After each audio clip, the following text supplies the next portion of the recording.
Et cette page spéciale continue avec nous sur ce plateau. Mamadou Konaté, ancien ministre de la Justice au Mali. Abdoulaye Tamboura, docteur en géopolitique. Bonsoir à tous les deux. Bonsoir. On vient de le voir, le bilan du président Ibrahim Boubacar Keïta est très mitigé. Comment on explique sa victoire, Mamadou Konaté? Eh bien, aussi simplement que la question démocratique est un défi, non seulement au Mali aujourd'hui, mais dans tous les pays d'Afrique. Quand vous voyez aujourd'hui le faible niveau de participation des citoyens maliens dans un pays qui s'est battu pour avoir le libéralisme et l'ouverture politique, moins de 35% de Maliens se sont déplacés pour élire un président de la République qui, lui, est élu par moins de 1 700 000 personnes. Et entre 2013 et 2018, le président nouvellement élu sous réserve de la validation de la Cour constitutionnelle perd plus de 600 000 voix, 600 000 électeurs. Dans un pays qui est en crise, dans un pays qui est disloqué, dans un pays qui a un gros souci de sécurité et dans un pays aujourd'hui qui, en plus, va avoir une dislocation politique. Quand on voit aujourd'hui les deux protagonistes de l'élection présidentielle au second tour, visiblement, les choses ne font que se poursuivre dans une situation assez difficile. Abdoulaye Tamboura, est-ce que ça jouera sur cette légitimité, cette abstention? Effectivement, ça jouera sur l'abstention parce que nous sommes dans un pays où, comme le vient de dire Monsieur le ministre, où le taux de participation a été historiquement faible. Depuis les premières années de l'indépendance des années 90 jusqu'à nos jours, le taux de participation n'a jamais atteint 50% au Mali. Le taux le plus élevé était en 2013, c'était à 47 ou 48%. Aujourd'hui, on se retrouve à 34%. Effectivement, la question de légitimité, ça se pose dans des démocraties dignes de ce nom. Ça se pose.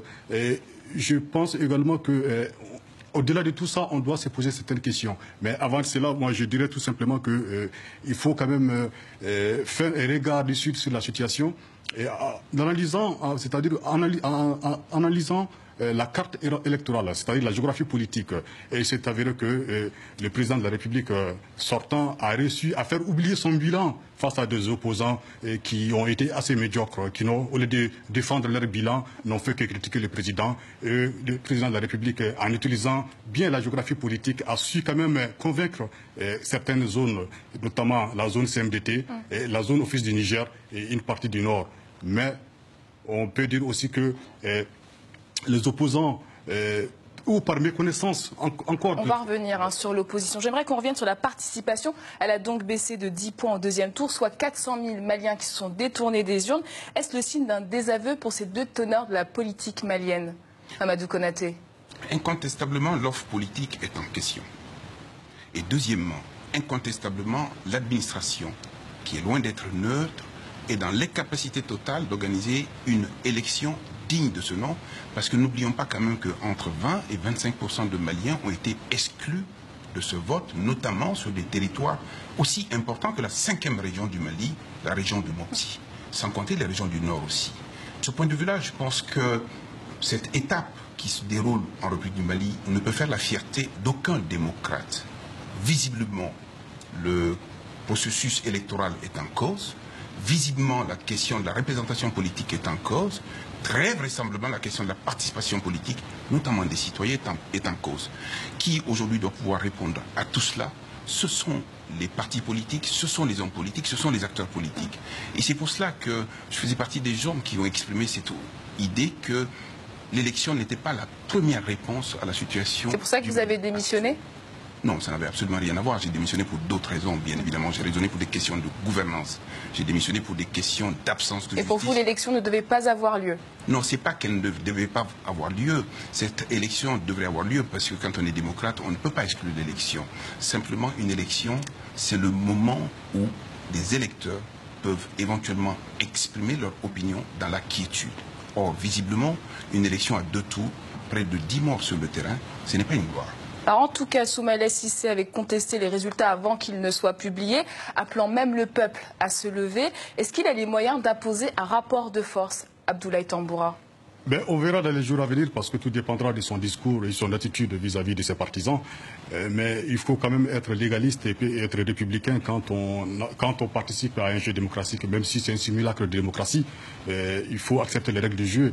Maintenant, est-ce que Soumaïla Cissé va accepter l'arrêt de la Cour constitutionnelle? Là, c'est une autre question déjà. Il y a des voix qui s'élèvent contre la légitimité même de cette Cour. Maintenant, est-ce qu'il a la capacité de mobiliser autant de foules?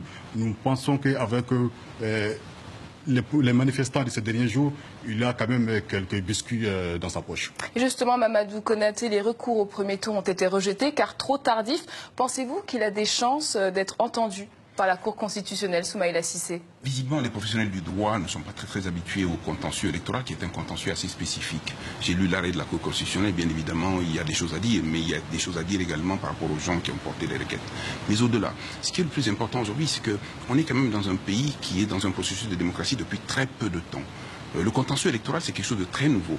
La participation électorale, le processus électoral, le jeu politique sont des choses qui sont quand même relativement nouvelles à notre niveau aujourd'hui. Ce qu'il faut aujourd'hui simplement, c'est d'adapter un certain nombre de choses à nous-mêmes. Visiblement, la manière dont ça se passe ne nous donne pas l'occasion toujours d'être un véritable démocrate et dans une véritable démocratie. Juste un exemple. Le contentieux électoral se déroule dans un laps de temps tellement court que quand on demande aujourd'hui à un acteur politique d'apporter la preuve de ce qu'il dit en termes de fraude électorale, en termes de violation des droits, en termes de non-respect des règles de procédure, bien évidemment, le laps de temps ne permet pas toujours de donner la réponse tout de suite. Et nous avons une Cour constitutionnelle en face qui devrait pouvoir disposer de moyens d'investigation beaucoup plus importants pour elle-même aller investiguer ce qui lui est demandé de faire dans le cadre des requêtes aujourd'hui. Se contenter simplement de dire que la preuve de la fraude n'est pas apportée, c'est une réponse, mais c'est une réponse courte. Alors, on voit beaucoup de vidéos qui circulent sur les réseaux sociaux, on y voit des bourrages d'urnes notamment dans le centre. Ce sont des preuves qui peuvent convaincre la Cour constitutionnelle? C'est assez délicat d'un point de vue du droit. Vous savez, on ne sait pas trop comment ces preuves sont récoltées, on ne sait pas trop d'où elles viennent, on ne sait pas trop de qui ça provient. Véritablement, quand on est devant le juge, on peut apporter des preuves tangibles. Les gens oublient simplement qu'en matière électorale, la meilleure preuve, c'est celle qui est indiquée par les délégués ou par les participants à l'élection eux-mêmes sur le PV du vote. Seul le PV du vote vaut, seul le PV du vote peut permettre aujourd'hui de venir argumenter devant la Cour constitutionnelle. Ça nous amène à la question des observateurs nationaux. Eux aussi ont relevé de nombreuses anomalies dans le nord et le centre. Pourquoi leur voix n'est pas prise en compte, Abdoulaye Tamboura? Tout simplement parce que leur statut juridique n'est pas connu. Ce sont des observateurs, ce sont des invités. Donc ils ne participent pas au processus électoral. Mais ils sont là en tant qu'invités pour observer. Leur participation limite à là. Mais par contre, c'est que les observateurs ont relevé comme observation ou comme, je ne sais pas comment on appelle, comme... Les anomalies? Voilà, comme anomalie ou irrégularité. Moi, je pense qu'il faut prendre ça avec beaucoup de sérieux. Parce que ce sont des observateurs qui viennent de l'Union européenne et de l'Union africaine. Bon, l'Union africaine, ça c'est autre chose. Quand on voit les élections organisées en Afrique, ça laisse à désirer. Mais concernant les observateurs de l'Union européenne, moi je pense que toutes les observations sont les bienvenues. Et ça prouve que le scrutin a été organisé avec beaucoup d'irrégularité. Quand on voit au nord ce qui s'est passé à travers les vidéos, mais on n'a pas les preuves palpables, mais il faut des preuves pour saisir la Cour constitutionnelle. Mais au-delà de ça, moi je pense que il ne faut pas s'appesantir sur les observateurs internationaux. Il faut que les Maliens soient bien formés en matière d'élection, parce qu'on a vu des délégués, des présidents des bureaux de vote qui n'étaient pas bien formés. Et il y a certains qui n'arrivent même pas à remplir les PV. Donc la loi électorale, il y a beaucoup qui n'en connaissent pas. Par exemple, il y a quelqu'un qui, l'autre jour, j'étais dans un centre de vote, il manquait un président. On sait que selon la loi électorale, en tout cas, ces élections sont imparfaites, c'est ce que vous voulez dire. Et l'assesseur le plus âgé qui doit remplacer le président, et les gens, ils étaient là, ils ne savaient pas, voilà, ils ne connaissaient pas. Franchement, il y a une méconnaissance de la loi électorale et une méconnaissance du processus électoral. Et la preuve, nous sommes arrivés à cette catastrophe. Même si on ne peut pas dire haro, mais quand même, il y a beaucoup de choses à reprendre. En tout cas, je rappelle que ces résultats restent provisoires pour l'instant. S'ils sont validés, Mamadou Konaté, pensez-vous qu'Ibrahim Boubacar Keïta fera un geste du côté de l'opposition? Alors, il faut simplement faire un constat aujourd'hui. C'est que cette victoire ne doit pas être arrogante, premièrement. Deuxièmement, cette victoire doit prendre en compte aujourd'hui le souci fondamental du Mali et des Maliens qui est de se réunir plutôt que de se disloquer. Troisièmement, cette victoire doit contribuer aujourd'hui à ramener la paix et la quiétude dans ce pays.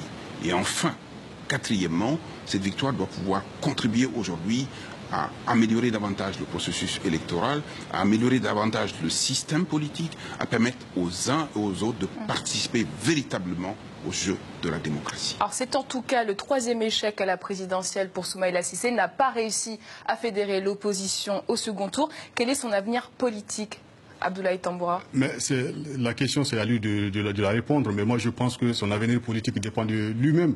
Mais au regard de... on peut un peu analyser sa défaite à travers la petite analyse qu'on avait faite à l'issue de ce deuxième tour. J'ai compris que M. Cissé n'a pas réussi à montrer aux Maliens que son projet est crédible. C'est ça. Et même sa personnalité. Parce que c'est une personnalité qui est ambiguë de la plupart des Maliens qui le jugent comme ça. Et je pense qu'à travers le projet, il pouvait quand même mettre beaucoup d'accent sur la nouveauté. La nouveauté en politique, on peut être un ancien politicien, on peut être un ancien politique et promettre de la nouveauté. Voilà, on le voit partout en Europe, mais ça lui manque ça. Et puis, ça lui manque, il y a une méconnaissance de la géographie politique, la carte géographique du Mali, parce qu'on peut pas aller dans les élections sans connaître la carte électorale. La géographie politique prouve qu'aujourd'hui, il a un électorat qui est au centre et au nord. Et il s'est avéré qu'aujourd'hui, cet électorat ne vaut même pas 500 000 électeurs. Et vu les conditions sécuritaires du centre et du nord, il ne peut pas gagner les élections. Alors que le président Ibeka a fait le large, a fait le plein de voix et dans la zone CMDT et dans la zone au fil du Niger. Mamadou Konaté, quel avenir pour Soumaïla Cissé? Un homme politique a toujours un avenir tant qu'il est en vie. C'est quand il est mort qu'il est sans avenir. Aussi bien Soumaïla Cissé que tous les hommes politiques aujourd'hui doivent être conscients simplement que notre pays est dans une situation de difficulté absolue. Ce n'est pas en ce moment qu'il faut baisser les bras, ce n'est pas en ce moment qu'il faut tourner le dos, c'est plutôt en ce moment qu'il faut aller au combat. Et le combat, c'est pour la paix, la sécurité et la quiétude des Maliens. Merci beaucoup Mamadou Konaté, ancien ministre de la Justice au Mali, Abdoulaye Tamboura, docteur en géopolitique. Merci à tous les deux pour votre analyse.